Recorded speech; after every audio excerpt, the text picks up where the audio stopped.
దేవునికి మహిమ కలుగును గాక. ఈ దిన వాక్యము యెహెజ్కేలు గ్రంథము 43వ అధ్యాయము 1 వచనం నుండి కొన్ని వాక్య భాగములను మనం ధ్యానించుకుందాం.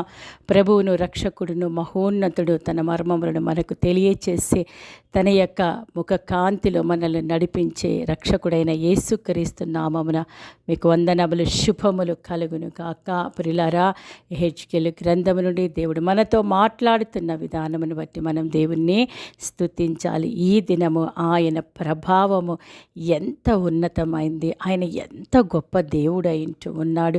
అంత గొప్ప దేవుడయిండి కూడా మన కొరకు తన్ను తాను ఏ రీతిగా మరి తగ్గించుకొని గొప్ప రక్షణను మనకిచ్చేదానికి దేవాతి దేవుడు తపన పడుతున్నాడో మనం అర్థం చేసుకోవాలి కదా. ఒకరెవరైనా మనల్ని ప్రేమిస్తూ ఉన్నారంటే వారిని ఎంతగానో వారు తగ్గించేసుకుంటారు. వారి స్టేటస్ను, వారి యొక్క ప్రతిదీ కూడా మనము వారి ప్రేమను అర్థం చేసుకునే రీతిలో వారు తగ్గించుకుంటారు. తల్లిదండ్రులు పిల్లల మధ్య ప్రేమ చూసినట్లయితే తల్లిదండ్రులు ఎంతో విద్యావంతులుగా ఉంటారు, గొప్పవారిగా ఉంటారు.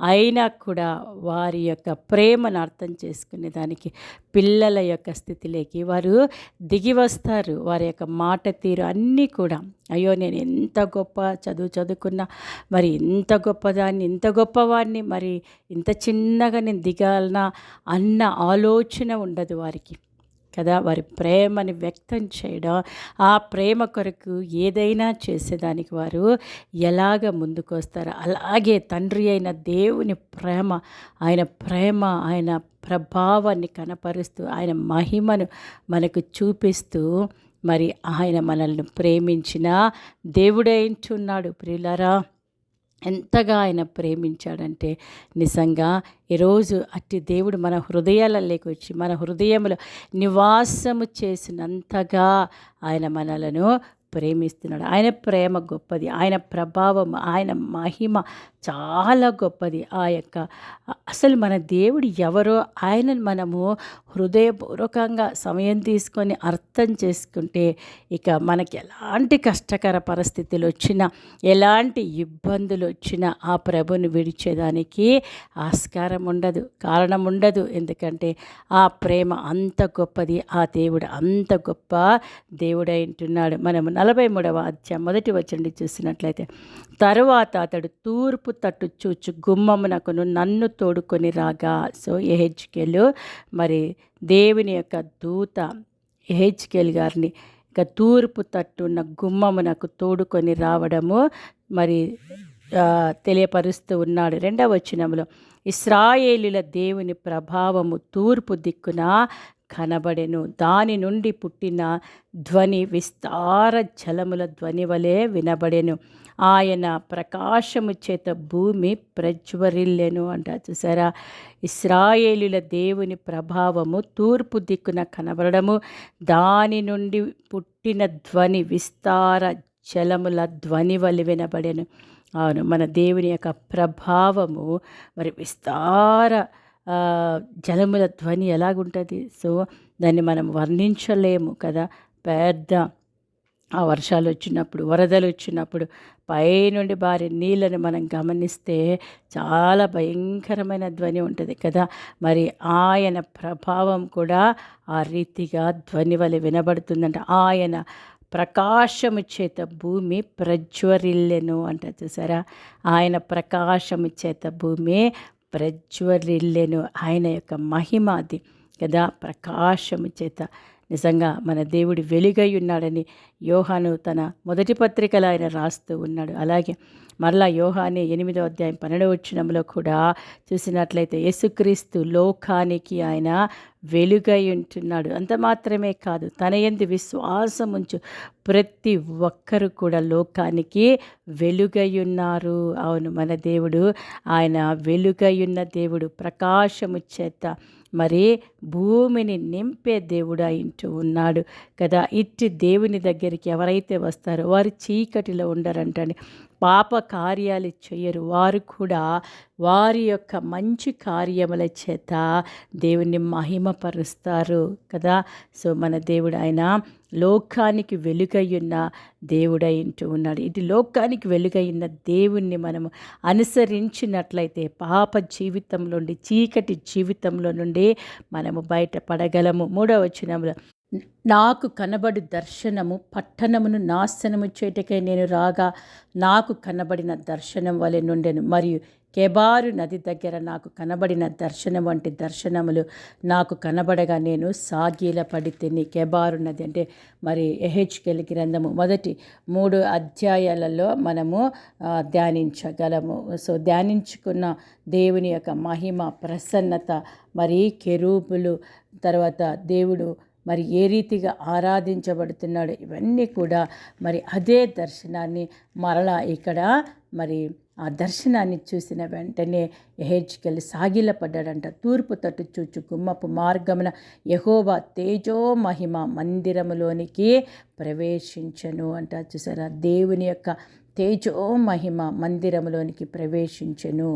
మరి తేజో మహిమను మనం గమనించినట్లయితే ఈ యొక్క తేజో మహిమ, దేవుని యొక్క తేజో మహిమను నిర్గమకాండము 40వ అధ్యాయము 34 నుండి 38 వరకు మరి మనం చూడగలం. యెరూషలేములో సొలొమోను కట్టించిన దేవాలయంలో కూడా దేవుని యొక్క మహిమ, తేజో మహిమ ఏ రీతిగా ఉంటుందో ఇక్కడ మనం చూడగలం. 1 రాజుల గ్రంథము 8వ అధ్యాయము 10 నుండి 13వ వచనము వరకు. ప్రియులారా, ఇంకా మనం చూసినట్లయితే ఆయన తేజో మహిమ మందిరములోనికి ప్రవేశించడం మనం చూస్తూ ఉంటున్నాం.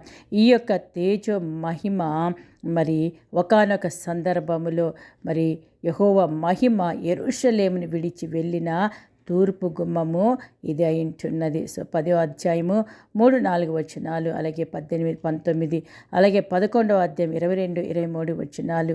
మరి ఇశ్రాయేలు యాజకులు అపవిత్రమైన వాటిని ఆలయంలోనికి తీసుకువచ్చారు కనుక మహిమ ఆలయాన్ని విడిచి వెళ్ళిందని మనము యెహెజ్కేలు గ్రంథము 8వ అధ్యాయంలో మనం చూడగల.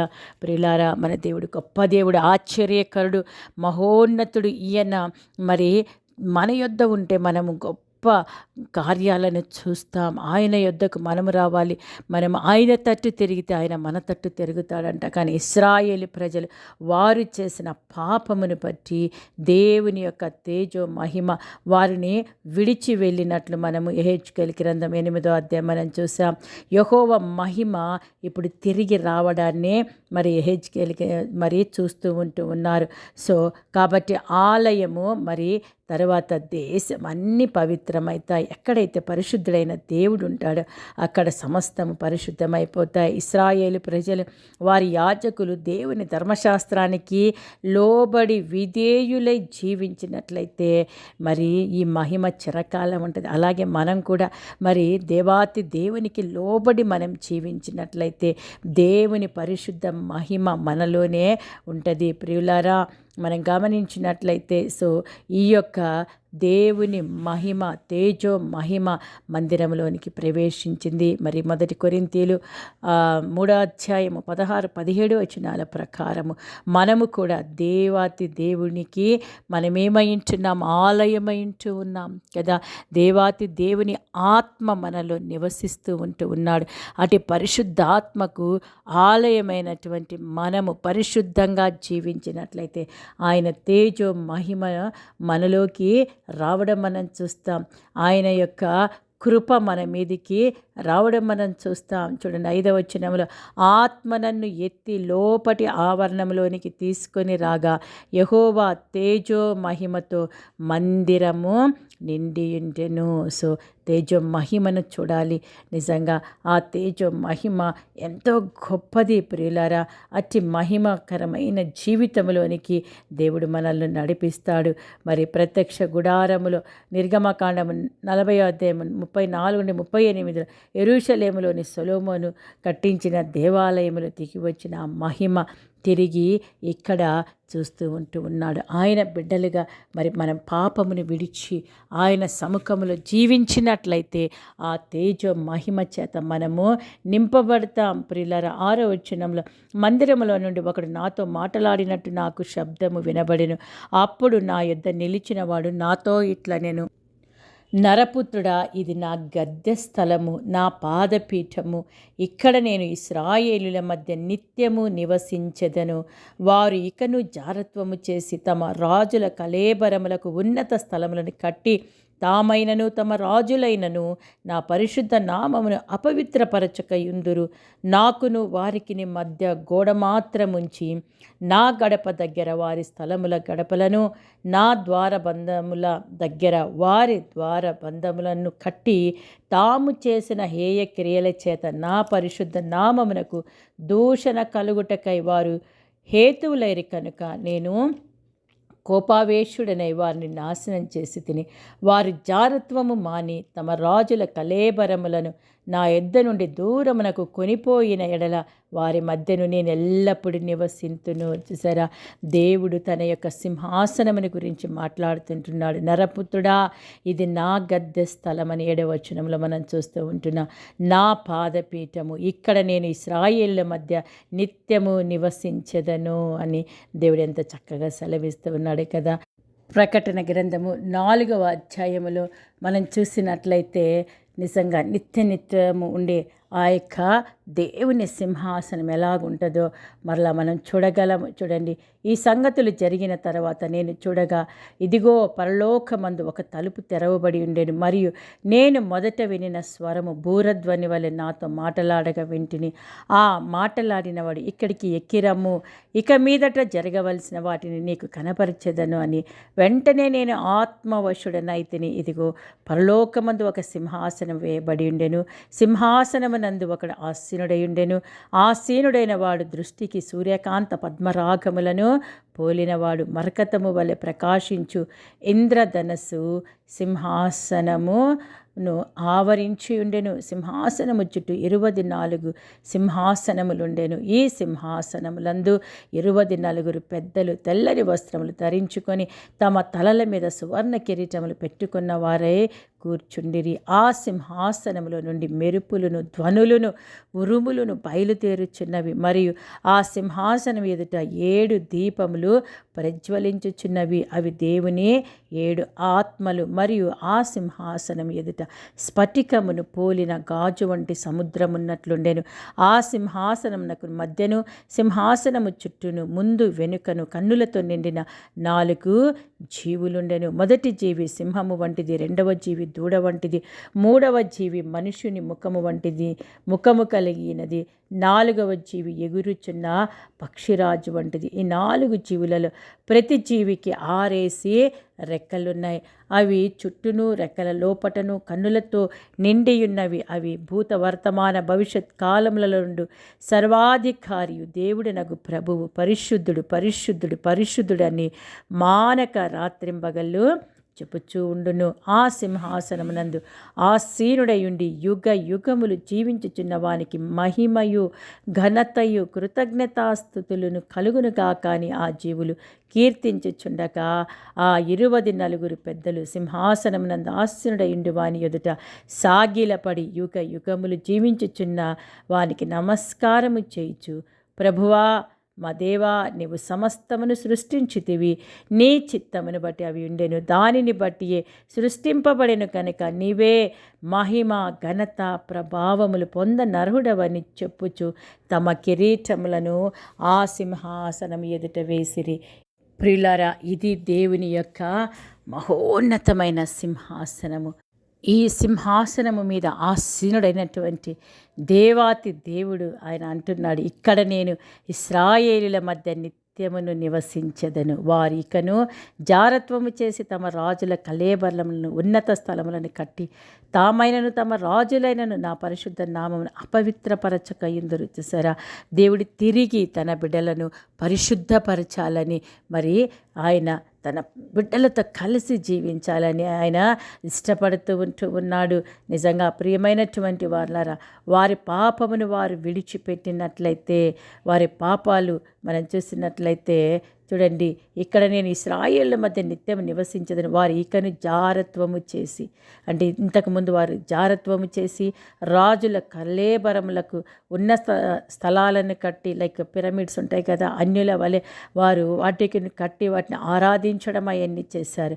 సో ఈ రీతిగా వారు చేయడం వల్ల దేవుని ప్రసన్నత మరి వారి మధ్య నుండి వెడలిపోయింది. కానీ తిరిగి తన బిడ్డలను తన హక్కున చేర్చుకొని ఆయన ఒక సవాలు వారితో చేస్తూ ఉంటున్నాడు. ఇక మీదట మీరు ఆ రీతిగా చెయ్యొద్దు, ఆ రీతిగా చెయ్యనీయనని కూడా, అంటే తాము చేసిన హేయ క్రియల చేత నా పరిశుద్ధ నామమునకు దూషణ కలుగుటకై వారు హేతువులయ్యారు. ఇంతకుముందు వారి పాపము వలననే మరి నా ప్రసన్నతను నేను అక్కడ నుండి తొలగించుకోవాల్సి వచ్చింది. కానీ ఇప్పుడు మాత్రము నేను మరి వారిని నాశనము చెయ్యను. వారు జారత్వము మాని తమ రాజుల కలేబరములను నా యుద్ధ నుండి దూరమునకు కొనిపోయిన ఎడల వారి మధ్యను నేను ఎల్లప్పుడూ నివసిస్తానంటాడు. వాక్యం వింటున్నాం మనము. ఆయన ప్రసన్నతను, ఆయన తేజోమహిమను మనం చూచున్నట్లు మనము పరిశుద్ధులుగా జీవించాలి. దేవునికి ఆయాసకరమైన ఏ పాపమైన మనలో ఉంటే మనం తొలగించుకునే దానికి ఇష్టపడాలి. ప్రియులారా, మన పాపంతో మనం దేవుని ఆరాధించి స్తుతించి గణపరచలేము కదా. మరి దేవుని మహిమ, దేవుని ప్రసన్నత ఆయనకు సజీవ ఆలయములుగా ఉన్న మనలోకి దిగి రావాలి అంటే మన పాపములన్నీ పక్కన పెట్టి ప్రభువు యొద్దకు మనం వచ్చి మనల్ని మనము మరి దేవునికి సమర్పించుకున్నట్లయితే ఆయన తేజో మహిమతో మనలను కూడా నిత్యము ఆయన నింపే దేవుడైంటూ ఉన్నాడు. మన మధ్య నివాసం చేసే దేవుడైంటున్నాడు. సజీవ సాక్షులుగా మనల్ని నిలబెట్టే దేవుడైంటున్నాడు. అటు కృప పొందుకుంటకు ప్రార్థన చేద్దాం. ఆ దేవానికి స్తోత్రాలు. నాయనా, నువ్వు గొప్ప దేవుడివి, నీ బిడ్డలను ఆయన ఎల్లప్పుడూ ప్రేమిస్తున్న దేవుడు. నీ ప్రేమ గొప్పది ప్రభా. తండ్రి, అలనాడు ఇశ్రాయేలు ప్రజలు ఎంత పాపం చేసినప్పటికీ దేవా, మరి వారిని ఆయన నువ్వు చెరలోనికి తీసుకొని వెళ్ళిన మరలా తిరిగి వారిని రప్పించి వారి మధ్య నివాసం చేయాలని ఇష్టపడుతున్నా.